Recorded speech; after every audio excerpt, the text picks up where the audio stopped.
In life, we have infinite directions we can go in. We reach a fork in the crossroads where we must make these big, seemingly irreversible decisions. Do I study engineering or become a doctor? Or maybe I study art? Do we move house so our child can be closer to better schools, but then spend less time with our family because we're further away? Do I go to my friend's wedding next weekend that's a whole flight away, or do I go to a festival instead? Or do I just stay in and watch Netflix? These decisions seem endless, because they are. In fact, most decisions that you make will lead to infinite further decisions. You buy a house and you're like, great, I've got a house. But actually, you maybe need to decide what you do with the windows. Do you have to update them at some point and get a different glazing or a different fitting or a different color for the lounge or a different microwave to match your kitchen color palette? Just because you decided to buy a house doesn't mean you don't have endless decisions for the rest of your life, because a house is an ongoing project, just like so many decisions you'll ever make in your life. When it comes to any commitment, whatever you are doing means you don't have time for doing other things. This is a difficulty for someone with a growth mindset. The world is an overwhelming place of opportunity if you can see the potential in anything. How do you keep your job in finance when every day there is nothing stopping you becoming a mountain guide in Norway or a jazz session guitarist? And I have to admit, this is a question I have really struggled with through my life, because how do I decide what to focus on when I want to do all the things? Now, this might be a bit of an ADHD question to ask, but I think as the world is increasingly full of opportunity, and as humans we are built to be maximizers, it's something that naturally takes a toll on our focus when there are more and more things we could be doing and an ever-expanding array of niches with a decreasing amount of difficulty for getting into them. 50 years ago, if you wanted to be on TV or on radio, you had to really commit to doing that. Now, you can just start a YouTube channel or a podcast with a few clicks of a button and upload something, and you have your own channel. But with all these options, we need a way to assess what decisions to make without feeling the weight of regret. And we need to be able to just move forwards with our heads down and get stuff done. Often it's not about making the best decision, it's about not getting trapped in indecision. At least once you've started moving, you can course correct en route. So, hello and welcome to the Growth Mindset Psychology Podcast, where we dive into the science of self-improvement and the mental models we need to live a life well lived. And we will be breaking down some of my favorite mental models for how to deal with choosing what to focus on and how to stay focused on it after the break. Selling a little or a lot? Shopify helps you do your thing, however you cha-ching. Shopify is the global commerce platform that helps you sell at every stage of your business. From the launch your own online shop stage to the first real-life store stage, all the way to the did we just hit 1 million orders stage? Shopify's there to help you grow. Shopify helps you turn browsers into buyers with the internet's best converting checkout. 36% better on average compared to the other leading commerce platforms. Because businesses that grow, grow with Shopify. Get a $1 per month trial period at shopify.com/promo. Shopify.com/promo. One thing I have found in life is that some of our best ideas in one domain can come from a completely different domain. And that only happens if we are open-minded to looking for these cross-pollinating decision factors. Because of this, one thing I have tried to live by is to not have too many expectations of what will or won't be productive.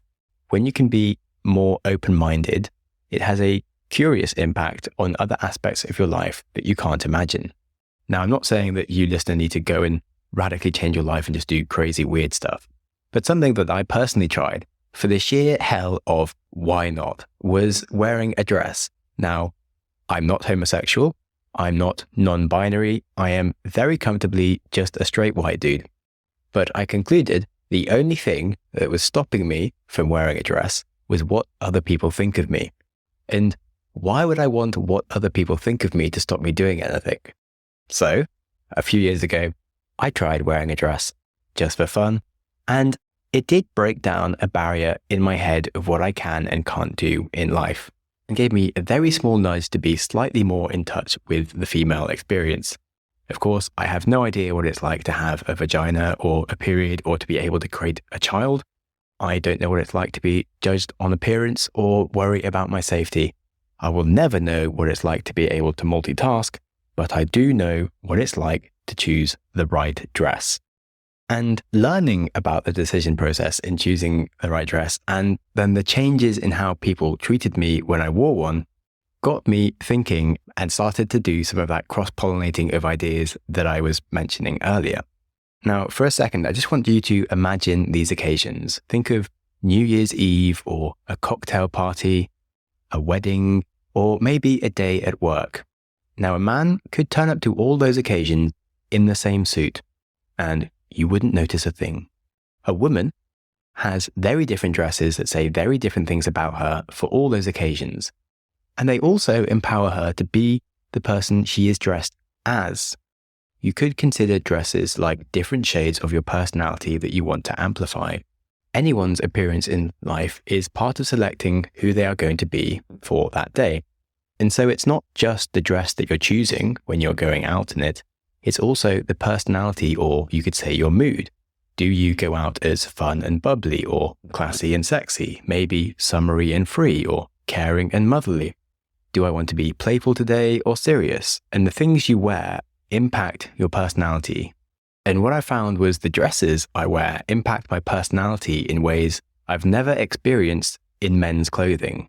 And the overall experience was just completely incomparable. And sure, perhaps some of that was possibly due to the fact that I'm just a guy wearing a dress rather than the specific dress itself. I'm not going to discredit that. But dresses aside, I think all humans can understand what it's like to wear a fancy dress and turn up to a party as a pirate as opposed to in your work clothes. You just feel like you're having more fun. And in the same way, if you get a really big haircut overhaul, you feel like you're a new person. You have this fresh feeling of your own presence and how you think about yourself.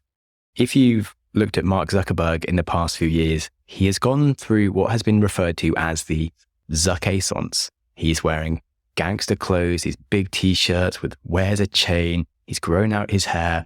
He started doing a lot of mixed martial art fighting. He's put on some muscle and he has a real presence. He looks like a man.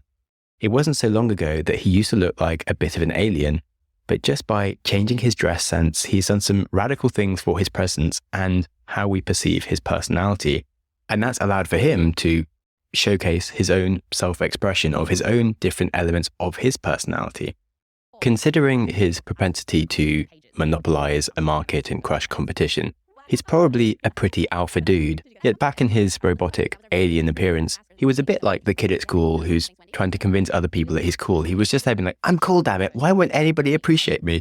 Whereas now he will go wakeboarding in a gangster suit, waving the American flag and chugging a beer at the same time. And it's like, there is a dude. And thus he gets treated like a dude and he can embrace being a dude as much as he likes. Now, I will explain why I'm talking about all of this in a second, but I should just add that, of course, clothes are not a replacement for personality. They are merely a form of self-expression. Clothes empower a feeling. And I would say that clothing can be a little bit like seasoning for food. Seasoning won't replace the contents of a dish, but it will help amplify it in different ways. And this is completely backed up by psychology. Any prejudgments we have about someone, such as their appearances or data about their abilities, will impact how we treat them, and how we treat them impacts who they are. In one study, psychologists got students to fill out an exam that would give them a score of their potential. And they didn't tell their teachers that it was just an ordinary IQ test, and they didn't tell teachers the real scores. What they told teachers was completely randomized data on who did the best and who had the most potential. But they found that teachers who were told that a student who actually had a low IQ had really high potential, they were treated differently for the whole year. And a whole year later, their IQ rose a lot simply through the act of the teacher thinking they had high potential, as opposed to a different student with a low IQ whose teacher was told they had low IQ and they stayed where they were. By now, you should understandably have a burning question of why the hell is Sam talking about things that shape our personalities and dresses? Well, as I said, we can get funny ideas from the most random places that solve different answers. And the issue with dresses is that you can only wear one dress at a time. And this is the same for any outfit in general. And the thing is, these different outfits resonate with corresponding elements of your personality, as I've highlighted. And this is why it's so hard to decide on the right dress before you go out. It's also a factor in why not buying a dress can be very painful. It's like killing a part of your personality that can't be let out, and that's your own self-expression. But sadly, a hard reality of life is that you can't have and be everything all at the same time. And this was an insight that I felt was very powerful. Firstly, of course, men can be slightly more sensitive to the fact that it's not just some clothes women might be deciding on, but perhaps a part of their persona that they are choosing for the day. And secondly, the concept that we can only wear one dress at a time and only be one personality at a time expands into all our lives. Because sadly, you can only be one person at a time. As I mentioned earlier, what happens when you want to do everything? If you have ADHD and you have an overwhelming number of ideas, or if you're just a normal human with a growth mindset that regularly sees opportunities on a day-to-day level. Well, I'll talk about myself as an example, as this is one of my more philosophical episodes anyway. For me, when it comes to overwhelming ideas, this is currently, at least for now, revolving around all the different creative things I'd love to do. I'm wrestling with several different podcast ideas, as well as 5 newsletter ideas, at least 10 different book ideas, probably 40 YouTube channels that I would happily run. I have like 20 different world records I've applied for that I want to break, an infinite list of mountains I want to climb, and I love doing stand-up comedy, and I'd love to do a YouTube channel where I just be a philosophical weirdo interviewing people on the street whilst wearing a dress, just coming up with interesting things that comfort people with positivity and out-of-the-box thinking. And I'd also love to make lots more music. Before you ask me about business, I have a list of like 200 business ideas from the past few years. And there are so many charities I want to be massively involved in. And the thing is, there are endless things that I could enjoy doing with my life. What's interesting is that just like my last business, the podcast I currently run defines who I am. It defines what I do each day. It defines who I get to talk to and how I think. In fact, running the podcast for several years, part-time and now full-time, it has made me who I am today. And all of these different ideas that I have for what I could be doing define who I could be. And all of those different ideas represent very important parts of my personality, at least for me. And so just like the conundrum of choosing a dress and the difficulty of only being able to wear one dress at once, I'm faced with the unsolvable puzzle of how do you fit 200 different ideas into one available slot and do work that only really releases one aspect of my personality. And of course, being the silly human that I am, I don't want to have to choose. I want all of them to happen, and I want them to happen now. I want all the experiences, and I want to satisfy my curiosity. And this highlights an interesting callback to when I was mentioning how we are treated affects our personality. If you think about the baby boomer generation and above, they were brought up quite differently with the concept that they just had to choose a sensible job and be grateful for it. Whereas us millennials and anyone younger, we were kind of brought up to think that we could do anything and that we deserve to do whatever the hell we want, which is both a blessing and a curse. Ultimately, every life experiences 1,000 deaths as we shut down different corridors that we could be walking down, at least for now. Ernest Hemingway, in fact, says that a coward dies 1,000 deaths, but a brave person dies at least 2,000 deaths. The difference is that the brave person simply doesn't mention them. So the point here is that whining about the things you can't do won't help you focus on what you can do. Choosing a single project and neglecting the others does feel like I'm killing many parts of me, but as I mentioned earlier, I'll never know what it's like to be able to multitask, and so we waste our time when we try. Whenever I add a new side project on top of my main project, things fall apart. It's the same if I travel too much or if I spend a month trading Bitcoin or whatever. Progress grinds to a halt on everything instead of getting several things done. The one important thing I really have to do doesn't get done either.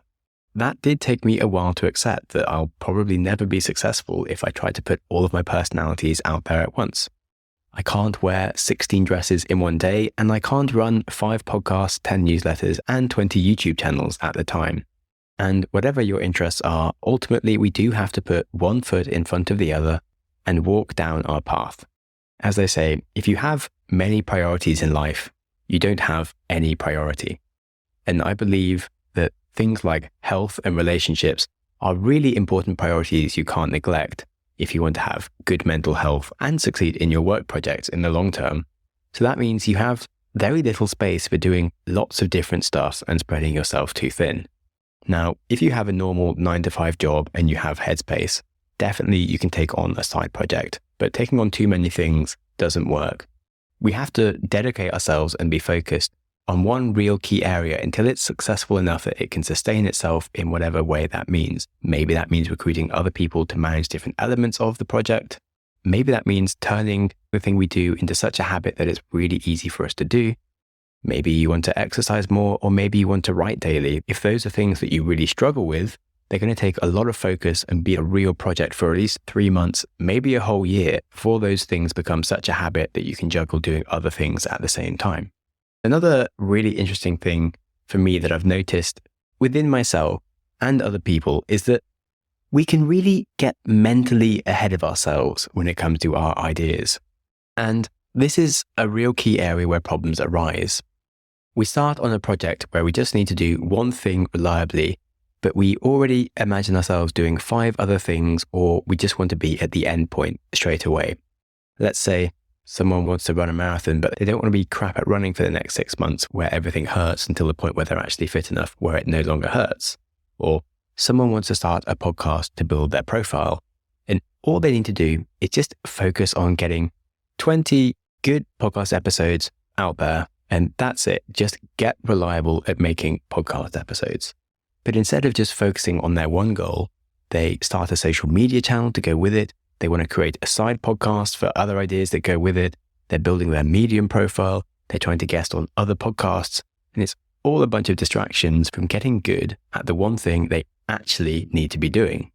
You see this in entrepreneurs all the time that start a business that's going to change the world, but they already think they're like 3 years ahead, and they're planning offices across different parts of the globe, and they haven't even got a product that one person will buy yet. And it's the literal definition of mental masturbation.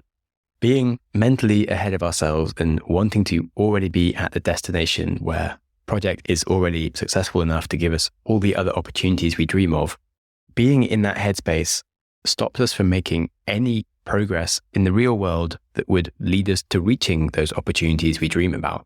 Sure, we can dream and have a goal, but you have to keep on bringing yourself back to the present and what's actually important now.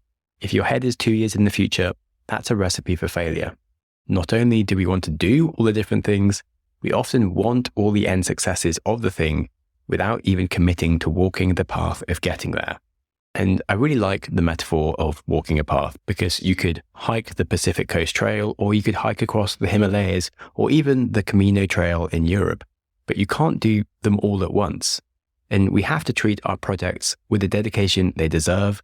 We sign up for the journey and we walk the path, and we shouldn't be distracted by the illusions of just joy at the end goal. We should be signing up for enjoying the journey as we go. You don't walk the Pacific Coast Trail just because you really wanted to visit that one point at the end of Alaska. You walk it because you want to actually walk it, right? Otherwise, you could get a plane to the end. This is the same for whatever project you want to do. You don't start a podcast just so you can be a famous podcaster. You start a podcast so you can have fun talking about something you're passionate about, even if nobody listens to you. Okay, so what about exceptions? Well, as Morpheus says, some rules can be bent and others can be broken. We're going to learn about some strategies that we can use that help us satisfy the different elements of our curiosity and nurture the different parts of our personality that want to get out, with making less long-term sacrifices that will coincidentally make it easier for us to make decisions and focus better in the short term. And we'll find out about all of this after the break. Steve Jobs once famously said that design is not just what it looks like and feels like. Design is how it works. I've had my Manscaped Lawnmower 5.0 for a while now, and I have to say, it is one of the best designed things I've owned. Yes, it's beautiful. Yes, it feels really good to hold. But most importantly, it works so well. I've never been so consistently well shaved in my life because it's so enjoyable and easy to keep everything in trim. You can take it in the shower, it has a light to see what you're doing. The trimmer blades have skin-safe technology so you can feel confident putting it anywhere. So if you could take better care of your body and face hair situation, Manscaped are offering listeners of the show free international shipping and 20% off your order with promo code GROWTH at manscaped.com/growth. Even if you are a customer already, you can grab 20% off and free shipping at manscaped.com/growth. Links are in the description. This episode is sponsored by Factor because I love my food. And I also love putting time and effort into cooking delicious food. But I don't always have time. And on the nights that we don't have time to cook, what has become a bit of a default for us is often eating pizza. And that isn't ideal. I have been seeking something healthy and equally delicious, and Factor meals are a game changer. With over 35 different meals that can be prepared to suit your needs, so calorie smart or extra protein, vegan, as you wish. They have everything, and their fresh, never frozen meals are ready to eat in 2 minutes and approved by dietitians. So however busy you are, you can still enjoy nutritious, really, really good tasting food. So if you're interested, head to factormeals.com/growthmindset50, or you can use the code growthmindset50 to get 50% off your first box and 20% off your next month. That is code growthmindset50 at factormeals.com/growthmindset50. Want a website with unmatched power, speed, and control? Try Bluehost Cloud, the new web hosting plan from Bluehost, built for WordPress creators by WordPress experts. With 100% uptime, incredible load times, and 24/7 WordPress priority support, your site will be lightning fast with global reach. And with Bluehost Cloud, your sites can handle surges in traffic no matter how big. Plus, you automatically get daily backups and world-class security. Get started now at bluehost.com. Now, a fun fact from Taylor Swift's tours is that she does 16 dress changes a night on her tour.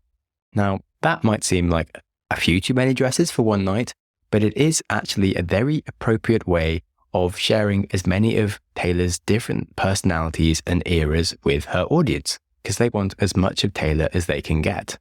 Of course, getting through all those changes is the interesting part, but she does, of course, have a lot of help from a team dedicated just to changing her dresses. And this is kind of an indicator of the giant machine of help that Taylor Swift has to operate her entire brand and tour concerts. 20 years ago, Taylor might well have already had the vision for running the biggest tour in history and being able to wear 16 dresses in one night, but she didn't get mentally ahead of herself. Taylor had her head down. She was relentlessly focused on getting good at music and then building her brand. And as things grew, she had the ability to pay other people to help in giving her different forms of expression, but she still was relentlessly focused on just her main goal. Now, whether that was being the biggest music star on the planet or just being able to wear 16 dresses in one night, we'll never know. Either way, she has done a very good job of getting there. And this is a handy reminder to consider that in life, despite the fact that we should only have one focus at a time, we can actually do many, many things. You might not want to wear 16 dresses at once, but you could genuinely walk the entire Pacific Coast Trail and the Camino Trail in Europe and the Karakoram Highway across the Himalayas if you wanted to. You just couldn't do them all at once. You could have a 5-year gap between each one.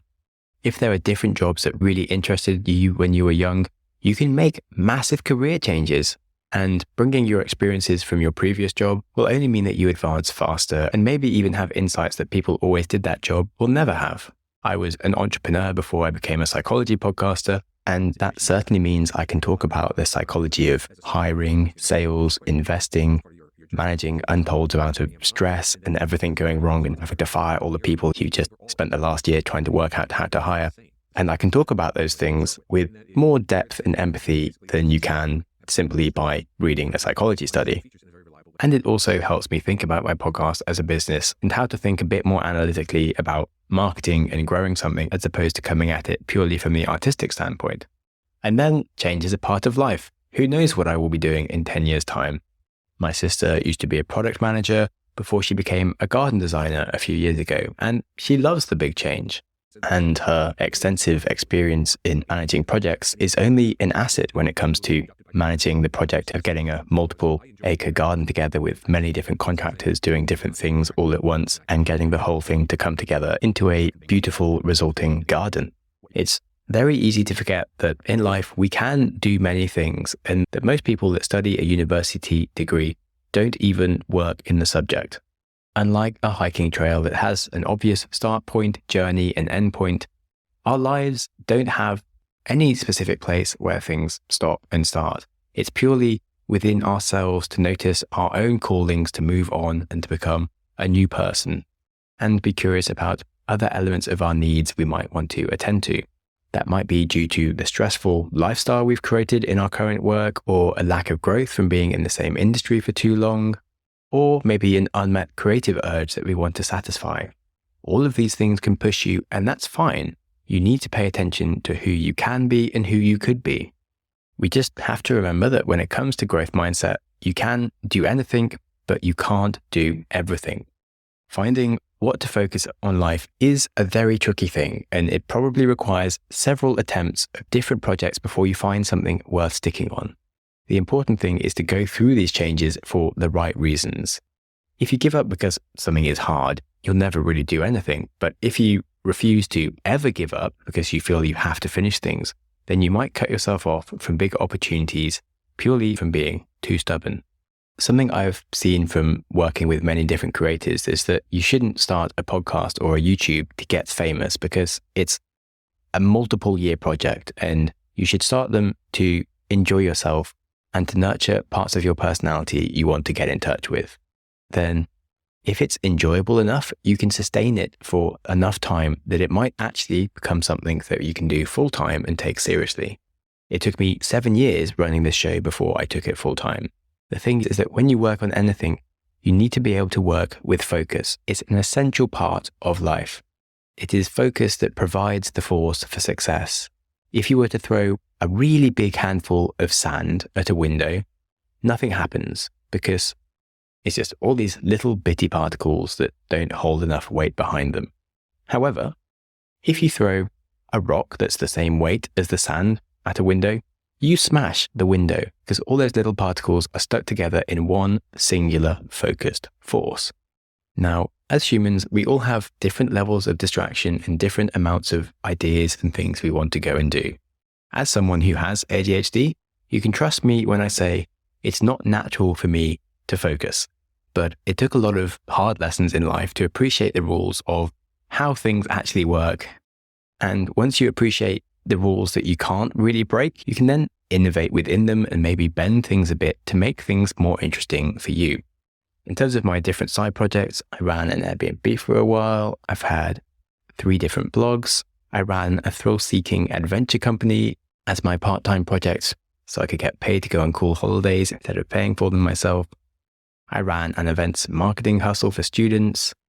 I've been in different bands. I've done stand-up comedy. I'm a licensed sailboat captain. I'm a licensed scuba diver. I'm a licensed Himalayan mountain guide. All these things that I haven't really used or pursued. When I started my podcast 7 years ago, I was really frustrated by my ferociously endless different side projects that I kept on starting and fizzling out for whatever reason. And I sat down with myself and I asked myself a lot of questions of what could actually be something that I could do for many years. And although the show concept, Growth Mindset Psychology, sounds like it's about one simple thing, the growth mindset, it does provide many things I can explore. As I said earlier, once you make one decision, often that's just a starting point for an infinite array of further decisions. And as I've said on the show many times, if you want to understand anything in psychology, like mindsets, you need to understand all psychology. So I basically have full license to explore every single topic in a psychology degree, plus all the optional modules. So I have lots of cool stuff I can dig into, as well as the opportunity to interview the odd Olympic athlete or billionaire. And for someone that suffers from too many interests, I've given myself a lot of creative license to be very focused on exploring my different fascinations. As Stephen Porges told me in the last episode, I would totally enjoy plotting the entire history of psychology, for example. Or another concept I haven't yet started on is I could run an episode format on movie mindsets, where I break down the mindset shifts of a character in a famous movie that helps me. And doing that would help me improve my writing skills and my psychology skills at the same time, because you can explain the mental hurdles of different favorite characters in the best movies and the things they have to overcome within themselves, and why doing that makes the movie so compelling. Because when we watch a movie, we think most of it is about the specific action that the character takes, but it's also about their psychology and their internal journey of who they become across the movie, and how they defeat their internal blockers and mindsets to become someone who is a hero. And that's a whole other dimension to the show I haven't even had time to explore yet, but it's another list of infinite things I could be doing that would be fun. If I can continue to grow the show and create a community, I could start running retreats. I could take people sailing around the Mediterranean or hiking to Annapurna Base Camp and fulfill my desire to go on adventures with people I actually want to spend time with and inspire me. But like Taylor Swift, I can't just jump ahead from where I am to where I want to get to. I just have to focus on the one thing I need to do first, which is get incredibly good at telling interesting, engaging stories that highlight useful aspects of psychology that help you, the listener, live a better life. So you get my point that even when you do one thing, if you allow yourself creativity in the execution of it, you can still endlessly entertain yourself. So yes, you can only wear one dress at once, but the decision doesn't need to be as scary as we think it is. The important thing in life is to not fear these hard decisions, but to understand the possibilities that they will unlock and just enjoy the process. There is never a single right answer. And when things are all said and done, nothing really matters anyway, like nothing at all. So be curious and open-minded to finding inspiration in whatever weird and wonderful places your curiosity might lead you. And on that, I would love to hear about any decisions you might be trying to make at the moment. And you can drop me an email at growthmindsetpodcast@gmail.com, and I'll see if I can come up with any useful frameworks or mental models to help you all. Also, if you're feeling chatty, you can grab a free call slot with me on Wednesday afternoons, because why not? And on that, keep learning and keep growing, and I will see you in the next episode. Thank you so much for listening. Go you! Your consistency to reach the end of an episode is legendary. My hero! But when we learn things, it's important to reflect. So I politely invite you to take a pause, rifle through the biggest ideas you just heard. So here's your opportunity to hit pause and have a think. Okay, did you wrestle with some insights? Information doesn't stick when we race from one podcast to the next without using our brain to play with the knowledge. So here's another go at a pause. Alrighty, I'll let you off to continue with your life now. If you have any ideas or feedback for the show, I'm always interested to hear from you. You're the best! And other than that, please stay curious. Curious. Growth. Smiling for no reason. When you need mealtime inspiration, it's worth shopping Kroger, where you'll find over 30,000 mouth-watering choices that excite your inner foodie. And no matter what tasty choice you make, you'll enjoy our everyday low prices, plus extra ways to save, like digital coupons worth over $600 each week. You can also save up to $1 off per gallon at the pump with fuel points. More savings and more inspiring flavors make shopping Kroger worth it every time. Kroger, fresh for everyone. Fuel restrictions apply.